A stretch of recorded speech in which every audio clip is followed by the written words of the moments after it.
زرمبش.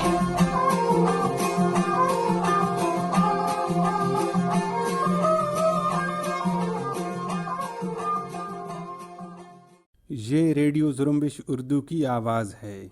آج اتوار 23 مئی اور سال 2021 ہے۔ ریڈیو زرمبش کے آج کی نیوز بلیٹن کے ساتھ میں ہوں آپ کا میزبان دوستین مراد بلوچ۔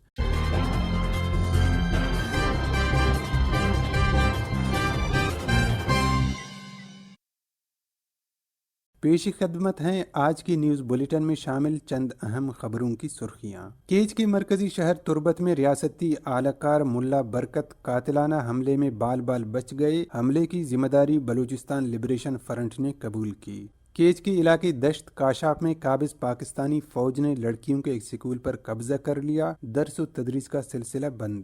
جیش العدل کا ایک سابق کارکن طالبان کے ہاتھوں برابچہ میں قتل۔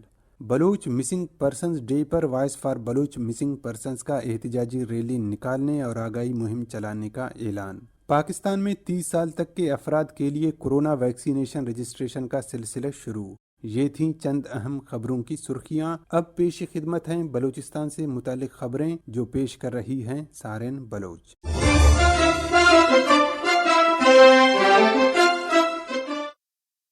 کیچ کے مرکزی شہر تربت آبسر میں نیشنل پارٹی کے مرکزی رہنما ملا برکت کی گاڑی پر نامعلوم افراد نے حملہ کیا، جس میں نیشنل پارٹی کے رہنما محفوظ رہے۔ نیشنل پارٹی کے مرکزی بیان میں ملا برکت پر قاتلانہ حملے کی شدید الفاظ میں مذمت کرتے ہوئے کہا گیا ہے کہ بزدلانہ حملوں سے پارٹی اپنے سیاسی اور فکری موقف سے کسی صورت بھی دستبردار نہیں ہوگی اور پارٹی اپنے سیاسی اور قومی رہنماؤں اور کارکنوں کے دفاع کو اپنا قومی فریضہ سمجھتی ہے۔ نیشنل پارٹی کے ترجمان نے کہا کہ مرکزی رہنما ملا برکت بلوچ پر قاتلانہ حملے اور دہشت گردی کے خلاف بلوچستان بھر میں شدید احتجاج کیا جائے گا۔ بیان میں مزید کہا گیا ہے کہ یہ حکومت اور اس کے اداروں کی ذمہ داری بنتی ہے کہ وہ حملہ کرنے والے دہشت گردوں کا سراغ لگائیں اور دہشت گردوں کے خلاف کارروائی عمل میں لائیں۔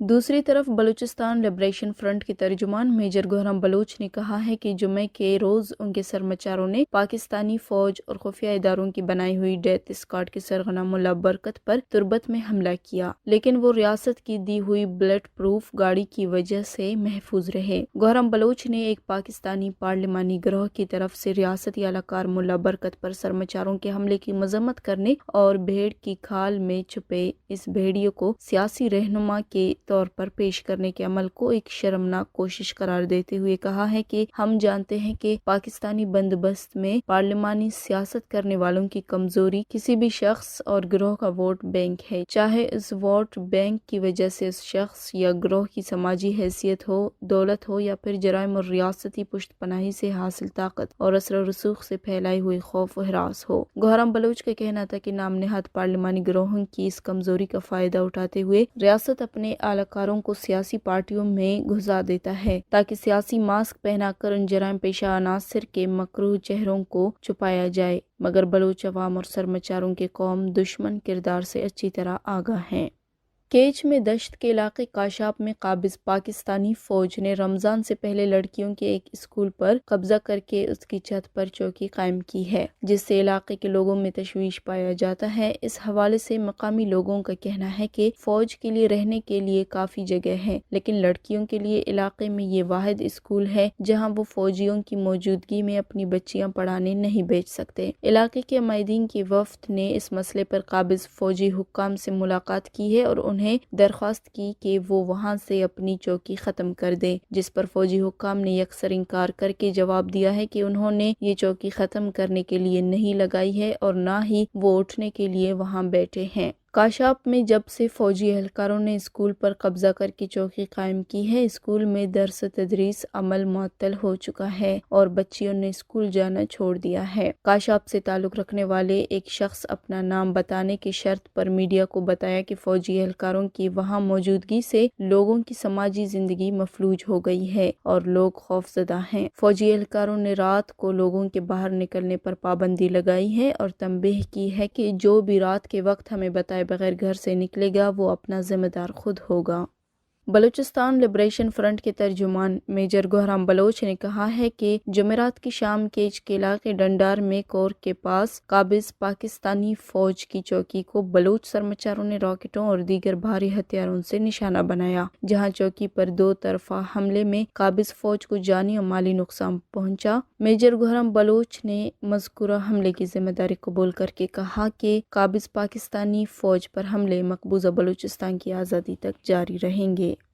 بلوچ آزادی پسند رہنما رحیم بلوچ ایڈوکیٹ نے آوران میں قابض پاکستانی فورسز کی بربریت سے تنگ آ کر خودکشی کرنے والے نور جان کی موت کو قتل قرار دیا ہے اور کہا کہ یہ خودکشی نہیں بلکہ قتل ہے۔ پاکستان کی نوآبادیاتی فوج نے نور جان کو بیٹوں سمیت اغوا کر کے تشدد کیا اور نور جان سے مطالبہ کیا کہ وہ اپنی بیٹی کو ان کے سامنے پیش کرے، جس کی وجہ سے وہ موت کو گلے لگانے پر مجبور ہو گیا۔ رحیم بلوچ ایڈوکیٹ کا مزید کہنا تھا کہ نور جان نے ثابت کیا کہ ایک بلوچ اپنی جان قربان کر سکتا ہے لیکن اپنا وقار نہیں۔ دوسری طرف بلوچ یکجہتی کمیٹی کراچی کے ترجمان نے کہا ہے کہ نور جان بلوچ کی موت خودکشی نہیں بلکہ ایک قتل ہے، کیونکہ نور جان نے ذہنی تناؤ میں نہیں بلکہ اپنی عزت اور ناموس کی خاطر خود کو سولے پر چڑھا دیا، جس کی باقاعدہ تحقیقات کر کے ذمہ داروں کو سخت سزا دینی چاہیے۔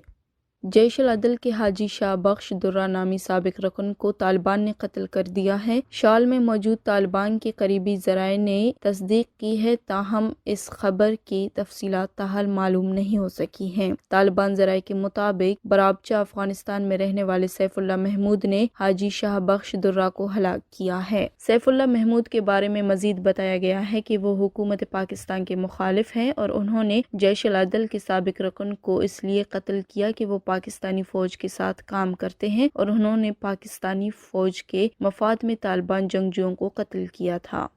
جھل مکسی کے علاقے گندھوا میں ایک شخص نے پیسے نہ دینے پر اپنے ہی جوان بیٹے کو نیند کی حالت میں کلہاڑیاں مار کر قتل کر دیا ہے۔ مقامی پولیس نے ملزم کو اعلی قتل سمیت گرفتار کر لیا ہے۔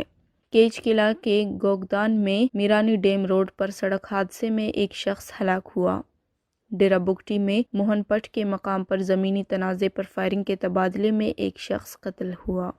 قابض پاکستانی فوج کے ہاتھوں جبری طور پر لاپتہ بلوچوں کی بازیابی کے لیے جدوجہد کرنے والی تنظیم voice for Baloch missing persons نے بلوچ مسنگ پرسنز ڈے کے موقع پر 8 جون کو احتجاجی ریلی نکالنے اور آگاہی مہم چلانے کا اعلان کیا ہے۔ Voice for Baloch missing persons نے آگاہی مہم اور احتجاجی ریلی میں شرکت کے لیے تمام سیاسی پارٹیوں، طلبہ تنظیموں، وکلاء برادری سمیت دیگر مکاتب فکر کے لوگوں سے شرکت کی اپیل کی ہے۔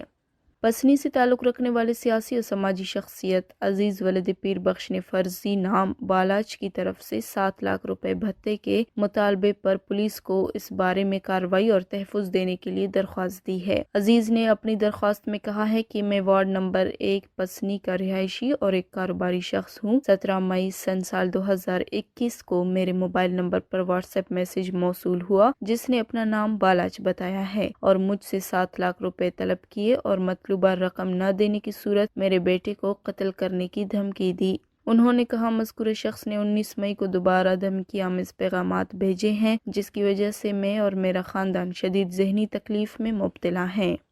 بلوچستان کے سمندری حدود میں سندھ سے شکار کے لیے آنے والے ٹرالروں کا سلسلہ جاری ہے۔ اس حوالے سے گوادر ماہی گیر اتحاد کے صدر خداداد واجو سمیت دیگر نے گوادر پریس کلب میں پریس کانفرنس سے خطاب کرتے ہوئے کہا کہ سندھ کے ٹرالر بلوچستان کی سمندری حدود میں سمندری حیات کی نسل کشی اور مقامی ماہی گیروں کی معاشی قتل عام میں مصروف عمل ہے، جبکہ بلوچستان حکومت ہماری سمندری معاش اور املاک کو تحفظ فراہم کرنے میں مکمل ناکام ہو چکا ہے۔ انہوں نے کہا کہ سندھ کے ٹرالروں کے خلاف بلوچستان حکومت کے اختیارات پاکستان کی وفاقی حکومت کو منتقل کیے جائیں اور PMSA کو ٹرالرز کے خلاف مکمل کارروائی کی اجازت دی جائے۔ رہنماؤں نے مزید کہا کہ اگر ان کے مطالبات تسلیم نہیں کیے گئے تو احتجاج کیا جائے گا۔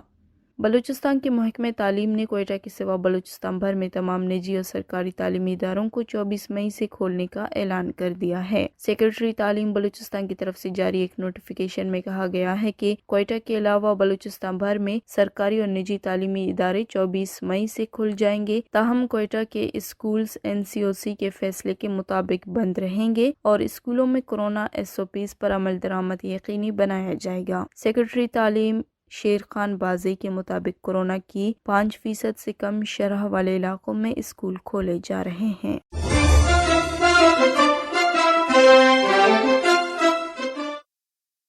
یہ تھیں سارن بلوچ، اب علاقائی اور عالمی خبریں پیش خدمت ہیں۔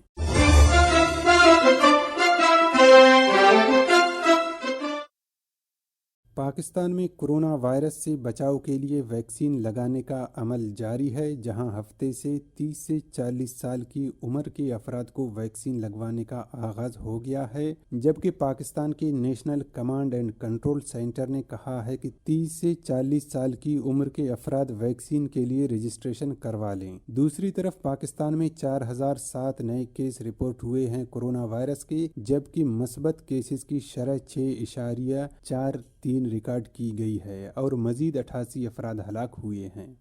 افریقی ملک نائجیریا کے army chief lieutenant general Ibrahim اطاہیرو ایک طیارہ حادثے میں ہلاک ہو گئے ہیں۔ برطانوی میڈیا کے مطابق نائجیریا کی فضائیہ نے تصدیق کی ہے کہ ان کا طیارہ کدونا ایئرپورٹ کے نزدیک حادثے کا شکار ہوا، جس کی تحقیقات کی جا رہی ہیں۔ Chief of army staff lieutenant general Ibrahim اطاہیرو کو جنوری میں نائجیریا کے صدر محمد بخاری نے بڑھتے ہوئے تشدد اور ایک دہائی سے زیادہ عرصے سے جاری عسکریت پسندی سے بہتر طور پر نمٹنے کے لیے مقرر کیا تھا۔ میانمار میں فوجی بغاوت کی مخالفت کرنے والے مزید 2 سفارتکار برطرف کر دیے گئے ہیں۔ جاپان کے خبر رساں ادارے کیوڈو نے اطلاع دی ہے کہ ٹوکیو میں میانمار کی سفارت خانے میں ایڈمنسٹریٹر آنگ سوئے موئے اور ان کے معاون کو فوجی جنتا نے برطرف کر دیا، کیونکہ ان دونوں نے میانمار میں فوجی بغاوت کے خلاف احتجاجاً ہڑتال کر دی تھی۔ کیوڈو نے ایک دستاویز کے حوالے سے کہا ہے کہ میانمار کی فوجی جنتا نے 1 فروری کو ہونے والی فوجی بغاوت کی مخالفت کرنے والے دنیا بھر میں تقریباً اپنے 100 سفارتکاروں کو ابھی تک برطرف کیا ہے۔ چین کے جنوب مشرقی علاقے میں 6.1 شدت کا زلزلہ ریکارڈ کیا گیا ہے۔ امریکی جیولوجیکل سروے نے بتایا ہے کہ زلزلے کا مرکز مشہور سیاحتی مقام ڈالی شہر کے قریب تھا اور اس کی گہرائی 10 کلومیٹر تھی۔ زلزلے کے باعث پہاڑ سے تودہ گرنے سے ایک ٹرک ڈرائیور ہلاک ہو گیا ہے۔ زلزلے کے باعث چین کے جنوب مشرقی علاقے کے چند شہروں کی عمارتوں کو شدید نقصان پہنچا ہے۔ رومانیہ میں حکام نے اعلان کیا ہے کہ انہوں نے ملک کے جنوب مشرق میں کونسٹینٹا کی بندرگاہ پر 1500 کلو گرام کے قریب ہیروئن پکڑی ہے، جو ایران سے سمگل کی جا رہی تھی۔ رومانوی حکام کی جانب سے جاری ایک بیان میں بتایا گیا ہے کہ ضبط کی گئی ہیروئن کی کھیپ کا وزن 1452 کلو گرام ہے۔ یہ منشیات تعمیراتی سامان سے بھرے ہوئے ایک کارگو کنٹینر کے اندر چھپائی گئی تھی۔ کھیپ کو آخری منزل کے طور پر مغربی یورپ پہنچنا تھا۔ اولمپکس کے بین الاقوامی کمیٹی نے فیصلہ کیا ہے کہ کورونا وائرس کے باوجود جاپان میں اولمپکس گیمز مقررہ وقت پر ہوں گے۔ جاپانی میڈیا کے مطابق انٹرنیشنل اولمپکس کمیٹی کے نائب صدر نے اعلان کیا کہ ٹوکیو اور جاپان کے دوسرے علاقوں میں کورونا وائرس کے بڑھتے ہوئے کیسز کے باعث ملک میں نافذ ایمرجنسی کے باوجود ٹوکیو اولمپکس اپنے مقررہ وقت پر ہوں گے۔ انٹرنیشنل اولمپک کمیٹی کے نائب صدر جان کوٹس ٹوکیو میں ہونے والے اولمپکس کے انچارج بھی ہیں۔ یہ مقابلے شروع ہونے میں اب محض 2 ماہ باقی رہ گئے ہیں۔ ان بین الاقوامی مقابلوں کا آغاز 23 جولائی کو ہوگا۔